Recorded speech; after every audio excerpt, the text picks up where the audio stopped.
السلام علیکم ورحمۃ اللہ وبرکاتہ۔ بسم اللہ الرحمن الرحیم۔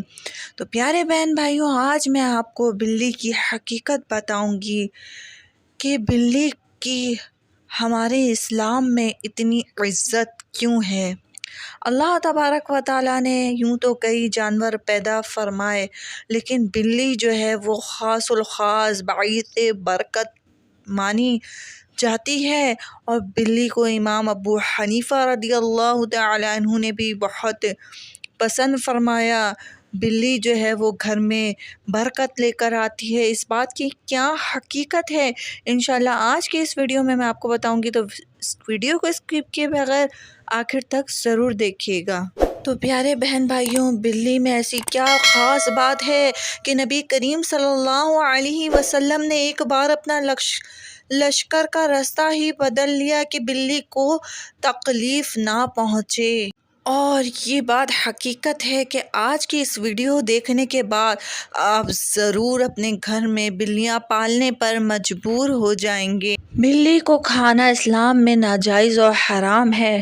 اس کی پاکی اور طہارت کی وجہ سے بلیوں کو پالنے میں کوئی حرج نہیں، لیکن اس بات کا خیال رکھا جائے کہ اگر بلی گھر میں پالی جائے تو اس کی بھوک پیاس کا ہمیشہ خیال رکھا جائے، اور اگر نہ رکھا جائے گا تو یہ وبال جان بھی بن سکتا ہے۔ نبی پاک علیہ الصلوۃ والسلام کی ایک مشہور حدیث کے مطابق نبی کریم صلی اللہ علیہ وسلم نے فرمایا کہ میں نے ایک ایسی عورت کو جہنم میں عذاب میں دیکھا جس نے بلی کو ایسی حالت میں گھر میں قید کر کے رکھا کہ بلی بھوکی پیاسی رہی اور تڑپ تڑپ کے مر گئی۔ بخاری شریف۔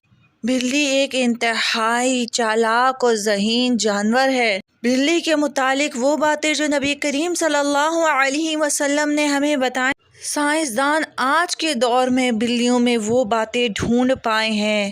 آج کے دور میں یہ باتیں سامنے آنے والی نبی پاک علیہ الصلوۃ والسلام نے ہمیں 1400 سال پہلے بتا دی ہیں۔ پیارے بہن بھائیوں، ایک دفعہ نبی پاک علیہ الصلوۃ والسلام اپنے لشکر کے ساتھ جنگ کے لیے جا رہے تھے کہ راستے میں آپ نے ایک حاملہ بلی کو دیکھا۔ نبی پاک علیہ الصلوۃ والسلام نے اسی وقت لشکر کو اپنا راستہ بدلنے کو کہا تاکہ اس بلی کو اس لشکر کی وجہ سے کوئی تکلیف نہ ہو۔ اس کے ساتھ ساتھ ایک صحابی کو وہیں رہنے کو کہا کہ جب تک یہ بلی ان بچوں کو جنم نہ دے تو اس کا خیال رکھے۔ واپسی پر نبی کریم صلی اللہ علیہ وسلم نے جب دیکھا کہ وہ بلی اپنے بچوں کو جنم دے چکی ہے تو نبی پاک علیہ الصلوۃ والسلام اس کے ساتھ شفقت سے پیش آئے۔ اس کے بعد وہ بلی نبی پاک علیہ الصلوۃ والسلام کے ساتھ مدینہ منورہ میں آ گئی اور باقی تمام عمر وہ آپ کے ساتھ ہی رہی۔ پیارے بہن بھائی، یہ بات یاد رکھیے گا کہ بلی سے شیاطین جو ہے وہ ڈرتے ہیں، بھاگتے ہیں۔ جیسا کہ شریعت میں سفید مرغ کا آتا ہے کہ جس گھر میں سفید مرغ ہو وہاں شیاطین جنات جو ہے وہ حملہ آور نہیں ہو سکتے، اسی طرح جہاں بلیاں ہوں وہاں پہ بھی شیاطین جنات حملہ آور نہیں ہو سکتے۔ اور نبی پاک علیہ الصلوۃ والسلام کی حدیث کا مفہوم بھی ہے کہ بلی باعث برکت ہے، اور بلی ایک پالتو جانور بھی ہے، اس لیے بلی کو گھر میں پالنا چاہیے۔ بلی گھر میں برکت لے کر آتی ہے، جو کہ رزق میں کشادگی کا باعث بھی بنتا ہے۔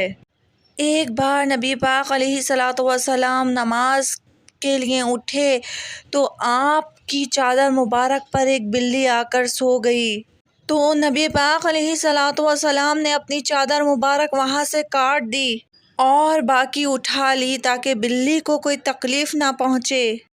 حضرت ابو ہریرہ رضی اللہ تعالی عنہ بھی بلیوں کا بڑا خیال رکھا کرتے تھے۔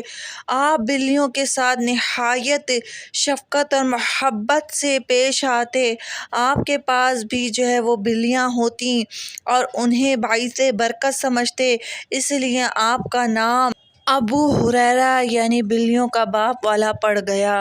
نبی پاک علیہ الصلوۃ والسلام نے ارشاد فرمایا کہ ایک عورت کو جہنم سے اس لیے آزادی مل گئی کہ اس نے ایک بار پیاسی بلی کو پانی پلایا تھا۔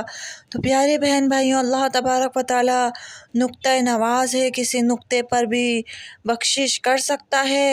اور میرے پیارے آقا نبی کریم صلی اللہ علیہ وسلم نے ہمیشہ جانوروں سے شفقت اور محبت فرمائی، اور بلی سے تو بہت ہی زیادہ۔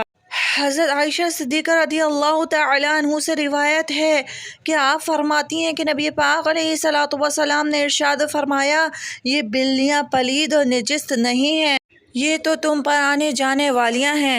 حضرت عائشہ صدیقہ رضی اللہ تعالیٰ عنہ بیان کرتی ہیں کہ میں نے آپ علیہ الصلوۃ والسلام کو بلی سے بچے ہوئے پانی سے وضو کرتے ہوئے دیکھا۔ بلی نہ تو موذی جانور ہے اور نہ ہی نجس، اس لیے بلی کو پالنے میں کوئی حرج نہیں۔ ماہرین کے مطابق اللہ تبارک و تعالیٰ نے بلی کے پیار میں ڈپریشن کا علاج رکھا ہے۔ اس کے بالوں میں خاص قسم کے بیکٹیریا پائے جاتے ہیں جو کہ انسانی جسم میں ڈپریشن کو کم کرنے میں مدد دیتے ہیں۔ چنانچہ پالتو بلی کو اپنے ساتھ بٹھایا، اسے پیار کیا جائے تو انسان ذہنی مرض اور ڈپریشن سے دور ہو جاتا ہے۔ اسلامی روایات میں بیان کیا گیا ہے کہ اللہ تبارک و تعالیٰ نے جب حضرت آدم علیٰ نبینا وعلیہ الصلوۃ والسلام کو زمین پر بھیجا تو سب سے پہلے سانپ اور بلی کو پیدا فرمایا تھا۔ بلی وہ جانور ہے جس سے سب سے پہلے حضرت آدم علیٰ نبینا وعلیہ الصلوۃ والسلام نے بات کی اور ان کے دل کو اطمینان محسوس ہوا۔ تو پیارے ناظرین، آج کی ویڈیو میں آپ کو یہ بات معلوم چل گئی کہ بلی باعث برکت اور رحمت ہے۔ بلی کو ضرور گھر میں پالیے، انشاءاللہ اللہ تبارک و تعالیٰ جو باتیں میں نے آپ کو بتائی ہیں اس پہ عمل کریں گے تو ہمارے لیے صدقہ جاریہ اور نجات بھی بن سکتا ہے، اور کئی باتوں سے، شیاطینوں سے ہم محفوظ بھی ہو جائیں گے۔ تو پیارے بہن بھائیوں، ویڈیو پسند آئی ہے تو چینل کو سبسکرائب کر دیجیے گا، ساتھ ہی بیل آئیکن ہے اس کو بھی دبا دیجیے گا تاکہ آنے والی نئے واقعہ اور اچھی باتیں آپ تک پہنچ سکیں، اور ویڈیو کو صدقہ جاریہ سمجھ کے لائک اور شیئر کر دیا کریں۔ السلام علیکم ورحمۃ اللہ وبرکاتہ۔ اللہ حافظ، اللہ نگہبان۔